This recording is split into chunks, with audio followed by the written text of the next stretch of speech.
All right, so I'm a bit late to this. I mean, it came out it was pretty late. I mean, they did show this on February 1st, but I decided I'd just wait a bit longer.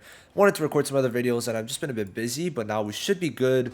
Pretty much after this point, I should be pretty good to make 2 videos a day, usually. So, season 4 is going to be the Noel and Charmy. Now, what's very good is that we are technically ahead one season for the seasonals because they came out in season 5, but they did scrap season 3, and how they did it is that they gave out the three SSRs from the summer batch because they took from season 2 and then Vanessa and Asta from season 3 on KR and JP, and they gave them out for free. And it seems like Vanessa should be in season 4 too.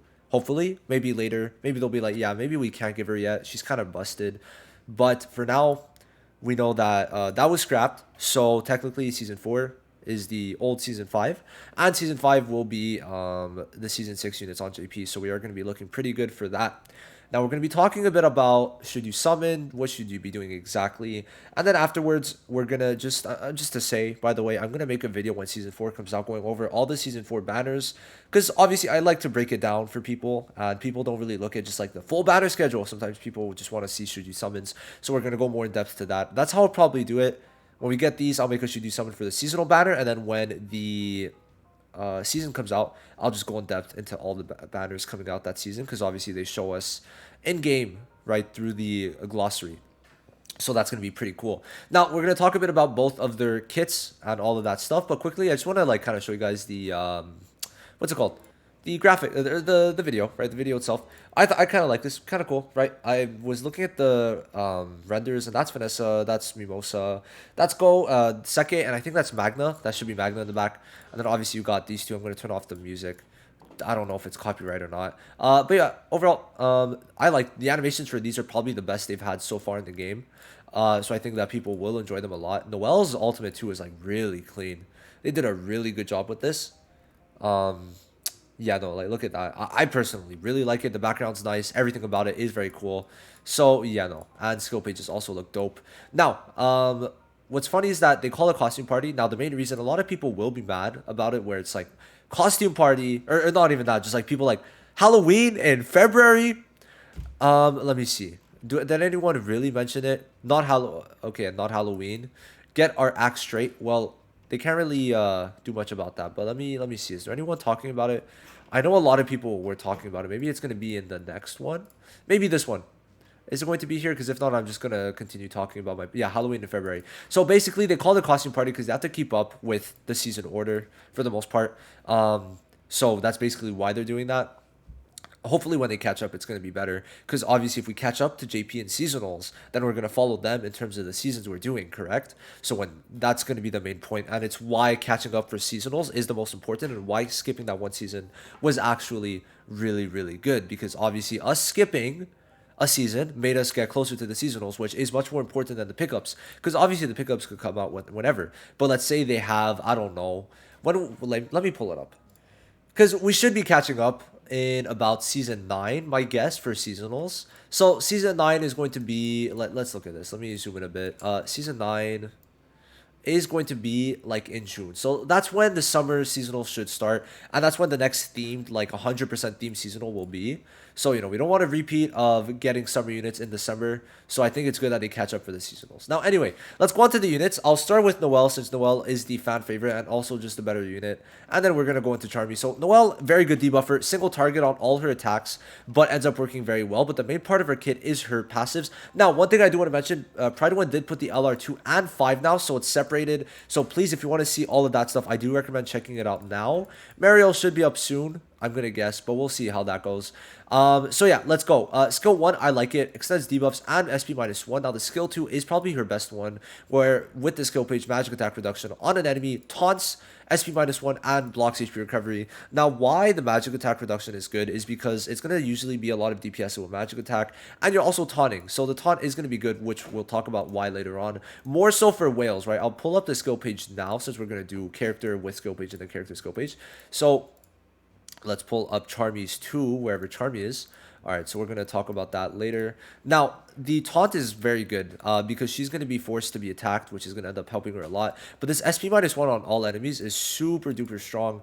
Once you start stacking SP minus one, it does end up helping a lot. Then the block HP is not bad, definitely not like insane, but definitely good. Amazing stuff, right? Amazing stuff. And this, especially on supports, if you want to do it later on into the match, could be good. But just this magic attack reduction on like a Noel stops her from doing too much damage. Plus, she cannot use her barriers, so for people, this might be very useful. Now, her ult is my favorite thing ever. Removes all buffs, which is a super strong effect. Just guaranteed chance. You weapon disarm them, which is going to lower their damage by 34% and lower SP by 3, which is a super strong effect. Especially with the buffs, you can't ult and then you have no buffs, so probably lose your damage reduction, stuff like that. And it lets you take off damage, like just the amount of damage you're doing, and also damage reduction, which in this meta coming up with Charlotte, it's going to be cracked, right? Very cracked. Now, her combo does remove barriers, but we're slowly moving away from insane amount of barriers. But why this could be good is because Charlotte applies single target barriers, which you'll be able to remove with this, right? Now, what makes her very crazy is her passives, where she inflicts 40% reduced damage dealt to attacker class enemies. Now, am I okay? Yeah. So this is just the one that you get for just having her, which is by far the better one in PvP until you get to whale levels where you're gonna want to attack with William combo, and this 30% increased damage is gonna let you guarantee get the kill, right? So definitely going to be good to get this. Basically, it's making the enemies do 40% less damage. So you stack this, and you could also put it with this, so they could get up to 74% damage reduced, which is very strong. But this is for one turn, only on attackers, but still very good. Now, I would say LR plus 2 is recommended, because getting that 30% incapacitate for one turn is insane. It's really insane, because it allows you to play a lot differently, and it allows you to rush, and it could be very good. I really do love it. And this, I'm pretty sure you're able to extend the debuff duration, so it's good. Plus, she's at 112 speed, so she's going to be before a lot of people, and she's a very good unit. Now, I would say Dupe 2 is, like, pretty recommended. Now, remember, do I have it? Let me pull it up again. So at this point, right before they come out, if you started at the beginning, you should have 8 universal dupes. So using 2 on Noel should not be that bad for many people. I understand if you use some on Julius, but having 2 should be fine. Now you got to realize the next unit you should be trying to dupe out with universal shards is Charlotte, and you know, by that point you should have 9 or 10. Unless we get another Betel Gigas raid. So overall, you are looking pretty good for all that stuff. So I would say 2 dupes, getting that 30% incapacity is great. She doesn't get any speed on her LR 4 or 5, so you're fine for that. Now, her skill page is more restrictive, but if you get very lucky, honestly, go for it. I think for people who get lucky, the banner is not a bad thing to summon on, but definitely Noel's skill page is one that you need at least like 3 or 4 dupes in. So if you want to get it once, either from the Peace Shop just for free or from the Battle Pass, definitely for people who are just low spenders, getting it from the Battle Pass is an amazing idea. Just slap it on Noel, because every time she's hit, there's a 20 up to 100% chance to inflict SP minus 1. And you could be hit sometimes like 2, 3, 4 times in a row. So even having it at 1 dupe could sometimes be good. But once you get it to like 3, 4, 5, 6, or 3, 4, and 5 dupes, that could be very, very strong, right? Getting just a 100% chance to lower the SP. I've already showed it, right? So if you do want to check it out, it is going to be right here. You could check out Noel Max Dupe with Max Skill Page, and it is very, very strong. But you do have to get a lot of them. So I'd say, realistically speaking, not many free-to-plays will Max Dupe it. So maybe get it from the Peace Shop, get it from Battle Pass if you're a low spender, right? Or just do 50 pulls, try and get lucky, but I really recommend not doing more than 50 pulls. Hopefully you do get lucky, so good luck on your pulls. I'll say that now just for everyone because I thought of it, but yeah, definitely very good. But I'd say minimum, like just getting Noel 2 dupes is amazing, but Noel really skyrockets once you get that skill page max dupe. But I understand this won't happen for many people, at least for a while, right? Now, Charmy, let's talk about Charmy. There's been a Charmy team that I've been seeing that I just want to quickly mention. So I've personally not been using it, but let me pull it up. So when she does come to, well, when I get to upper leagues, and once I'm able to show it more efficiently, I'm going to be trying this team out. Basically, it's a mono red team where you use Charmy, Witch Queen, and Black Asta. And Charmy's main point, I think, in my opinion, just looking, logically speaking, what's his name? Jiri Eru brought it up to me, talking about how Charmy was good. So, no, thanks to him. Basically, she has immortality, which could be very good once you have her skill page. They Pride won't put the review that her skill page really is not that good, but you gotta understand, once you max dupe this, she's getting a heal every time she attacks, essentially. So you're literally max healing every time you attack. And for a unit who has immortality and you can build defensively, Charmy could be just toxic to have, right? Very toxic, and especially with the new gear set, which I'm going to pull up right now. I really should have all this stuff out, but it's just I don't really think of it. But let me try to find it. So this gear set, if you consider it in the future, which I think it should be coming to Global soon, because Kaku did say that Global should be getting it, and obviously he is also in a program. So every time you're attacked with four piece, you get 10% mobility, and then you also get 30% defense. And since she wants to stay alive, if you just want to be annoying, you put this on her, right, the four piece, and then you give her something to taunt. On I mean, this could go both ways, but you should have it soon, where this skill page, because it is in the glossary, so maybe it will come. But this skill page, basically, every time you attack someone with a debuff, you taunt, 100% chance. So if you put that on Charmy, right, and she gets the defense, she gets the mobility, right, and she heals herself, she could stay alive for a while. So let me explain a bit more into what she does, but just know that she does heal 100% chance, 100% of her HP when she's attacking someone with a burn. So she's a burn unit, right? Skill 1 just burns, and with the skill page also stuns if there's the pumpkin pie effect. So we're going to go straight to the ult, then back to the skill 2. The pumpkin pie effect is applied to the enemy you choose. Now, it's a low ult amount where it's about, what, this is 150% chance, but it's made up for with the pumpkin pie, where every turn, I'm just going to show exactly the numbers in game, because I think it's going to be a lot better to show the numbers than just after 5 turns, it's at 600%. So every time it goes on someone, it's going to be, where's Charmy? Let me try to find Charmy. So basically, every turn that it's on someone, it's going to change, right? And every time it changes, it's, oh, it doesn't show. Does it not show? That's so cringe. I thought it showed. I swear it showed. Okay, well, never mind. So it goes up every turn the amount of damage that it's going to be doing. But after 5 turns, it inflicts 600% of attack and magic attack as damage dealt, and then it's going to be removed. Now, it's basically just that every single time it falls on someone, once that person's turn who has the pumpkin pie, it's going to randomly go to another person. And then after 5 turns of it switching people, it's going to pop, and then it's going to go for 600 attack. Now, you're able to basically pop it early if you use this AoE skill 2. So that's basically how it's going to work. Now, once you do get the pumpkin pie, you also do apply burn. Oh wait, yeah, burn here, right? And then inflicts continuous burn damage on the enemy whom pumpkin pie has been transferred to for 2 turns.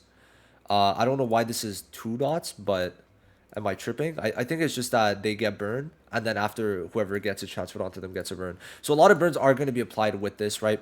Now, the combo does remove barrier single target, which is an okay effect. I'm starting to like a lot more as the meta's evolved. I used to say I like this combo a lot, but I'm starting to like more this combo that Luck and Julius have, where if there's a certain prerequisite, you get 50%, 30 or 50% increased damage dealt. Because if you see Julius gets 50% increased damage dealt, decreased stamina, and extra damage, which is the one I'm liking a lot more, but it's an okay combo, right? This pumpkin pie effect, you'll see a lot more when you're in game, but obviously every time it goes on someone, it increases the turn amount, and it's going to do more damage each time, and then you could like pop it early, or just leave it go to 5 turns, and then it's going to pop on its own, right? Now, she obviously gets the immortality, which I talked about, which can make her very annoying on the mono red team, where Witch Queen also is going to heal. So it's going to be very toxic how if you have Witch Queen max dupe, or even at 2 dupes, Charmy is just going to be healing herself every like 2, 3, 4 turns, right? I'm talking about like character turns. So like she's going to be repeatedly healing herself, and it's very strong. Now, I would say if you're going to go for Charmy, going for max dupe is probably best because she gets up to 109 speed, which is why she's very high investment. Getting her skill page plus her max dupe is what I would recommend for her to be really good. But even just at 2 dupes, you could work just efficiently, good enough, but definitely max dupe is going to be much better for the speed. But that LR2 is very strong, where when the pumpkin pie pops, which either you can use that with a skill 2 or just 5 turns after, 2 burns are applied to everyone. 2 burns is a lot, right? On everyone it's a lot, right? So definitely very good. Now, Charmy is a more high investment unit, and it's going to be good long term with the mono red team, I guess. But right now, she's not going to be looking too crazy, but definitely going to be good just using on whatever team. Now, you could use Charmy on a mono red team. It's just you won't have the DPS or the healing from Witch Queen and ASTA. So definitely going to depend. But Charmy is looking very good, and I'm very excited for her. She was my fan favorite unit at the time. I had to scroll quite a while, but I did end up really liking Charmy. Why did I make a 4 dupes but not a max dupe? Am I going crazy? Am I going crazy? Because I don't see a max dupe Charmy. But yeah, they were bad picks because we did get Noel in season 2 and Charmy in season 3. But yeah, no, max dupe, I really did like her. Like, I really did like her. Charmy was insane. But yeah, no, man, I really need to go back and make another showcase, but I'm waiting for the actual mono red team to come out, so that's going to be soon. But no, amazing. Very sad that I did not really like him before, but no, Charmy now, I think with the immortality does help her, but it's really this healing, right? This healing is insane. But the thing is, high investment. Okay, so for free to play is not really that good. That's the thing. Not really that good because you would at least need 2 dupes for her burns to start proccing. And then if you're trying to get her to really go crazy, max dupe, get her with the heals with the skill page, right? Which is going to give her the max heals. So I don't really know about her as a just non-dupe unit. And then you got to consider, even at max dupe everything, she's not exactly like a meta top 10 unit, right? So I would say you probably should put your stuff elsewhere, more into Noel. If you're trying to get one between the two, definitely like maybe get skill page for Noel more. But Charmy, it's definitely really good, especially with this stun that she gets when she attacks someone with pumpkin pie. So there's definitely stuff for everything. But I'd say skip this banner or do max 5 multis because Black ASTA is coming out very soon after. So that's definitely the biggest thing about this. But once everything's confirmed, once we see all the information, once season 4 starts in a couple days, then we're gonna go more into it then. But for now, that's it. I went over the units. We just talked a bit about the like stuff too. I will see you guys in the next video. Peace.